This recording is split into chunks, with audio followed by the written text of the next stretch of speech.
Hi, everyone. This is just a little pre-episode shout-out to all of you who submitted reviews on Apple Podcasts on August 2nd. It's so wonderful to get feedback on the show, and your demonstrated interest is vital to bumping up the visibility of the podcast and getting the word out to others who might benefit. If you missed getting your review posted last week, you haven't missed your chance to support the show. Proof of ongoing interest keeps us moving up the ranks, so subscriptions and reviews are extremely helpful anytime. And speaking of extremely helpful, I've already started sessions with a few of you who were randomly selected for free consultations, and they've been great. I know the kinds of challenges faculty writers face, but it's so helpful to hear firsthand the challenges you're currently facing and the topics that are most pressing for you. And I also love hearing how you're reacting to the show, so much that I want to offer an invitation. From August 30th through September 10th, I'm going to make time slots in my schedule available to listeners. For a limited time, I'll post my schedule on our webpage and give you the opportunity to sign up for a free 30-minute writing consultation. I do have other things going on, people, so I can't clear my entire calendar, but you can claim any individual open spot. This is, of course, first come, first serve, so if you're interested, I recommend that you act quickly. To access my schedule, go to 100writingmistakes.org and click on the Coaching, Workshops, and Promotions tab. Once you sign up, I'll send you suggestions about how you might prepare for our session. I'm looking forward to meeting with you. But for now, on with the show.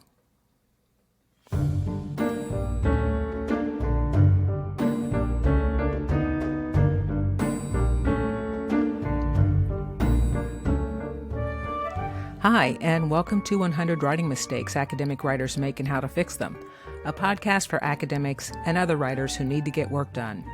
I'm Stephanie Dunson, Ph.D., a writing coach and consultant with over 20 years of experience working with faculty at some of the nation's top colleges and universities.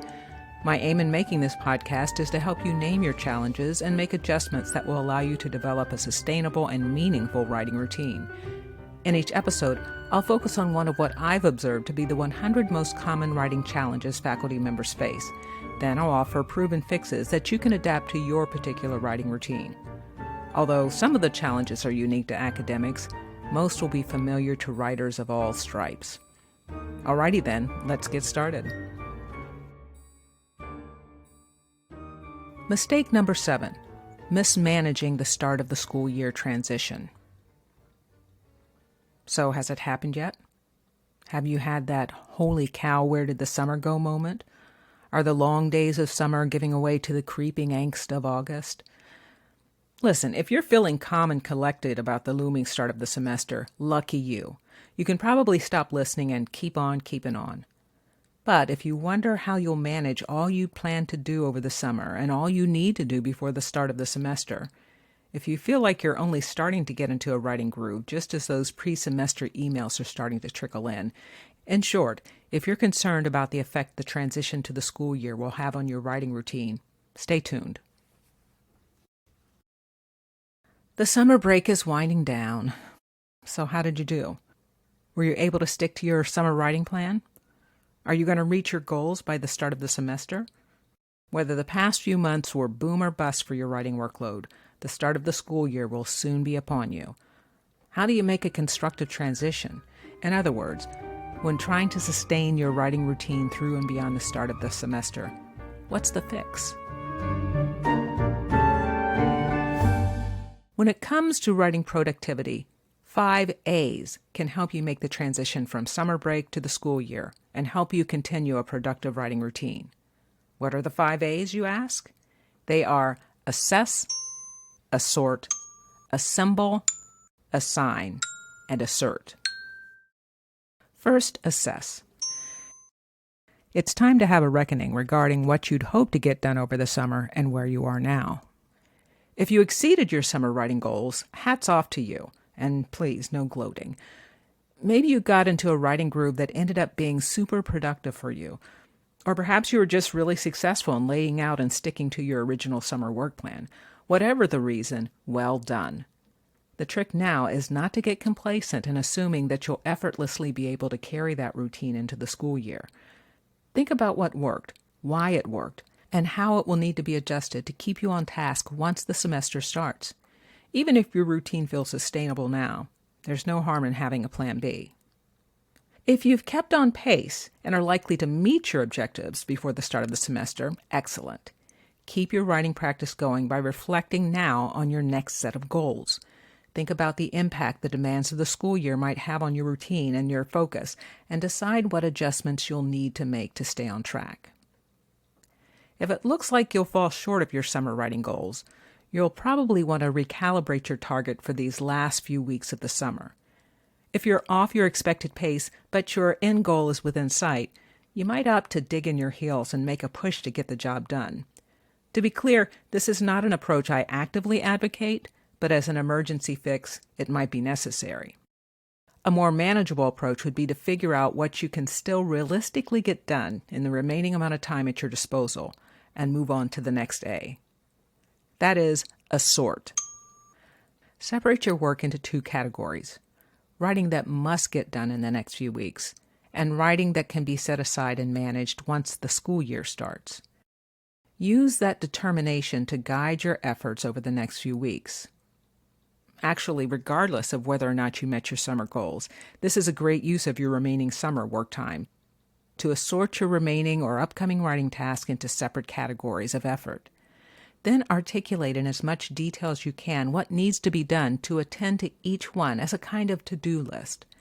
By articulating discrete steps now to anchor your school year writing routine, you'll have a more solid plan for maintaining your productivity as you progress into the semester. The next A is to assemble, another great use of the remaining weeks of the summer break. The objective here is to gather as many of the materials and resources as you'll need to have on hand to fuel your writing once the semester starts. You can also consider assembling a team to help support and sustain your writing practice throughout the year. This might be a writing group you meet with routinely to keep you accountable to your writing objectives. It might be a writing team, a group of fellow faculty you meet with regularly for shared writing sessions to reinforce your productivity.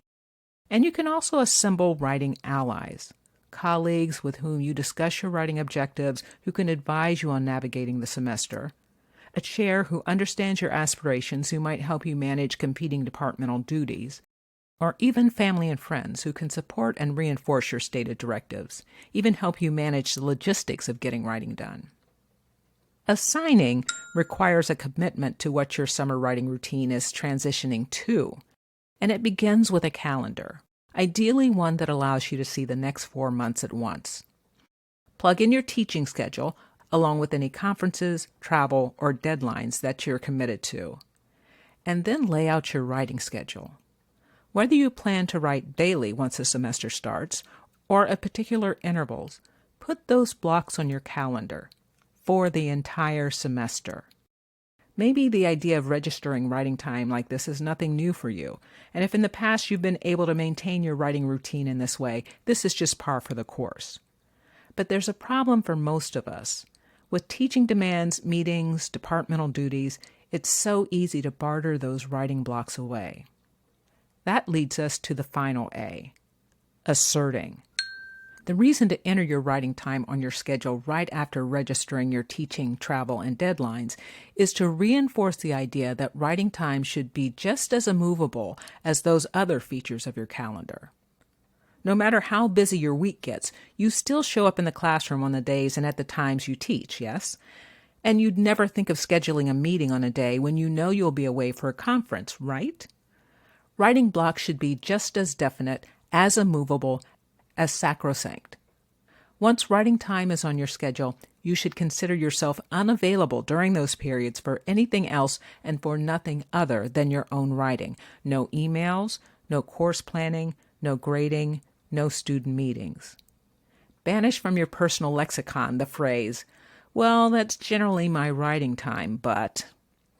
Once you assign those writing times, you are simply not available to anyone or for anything other than writing.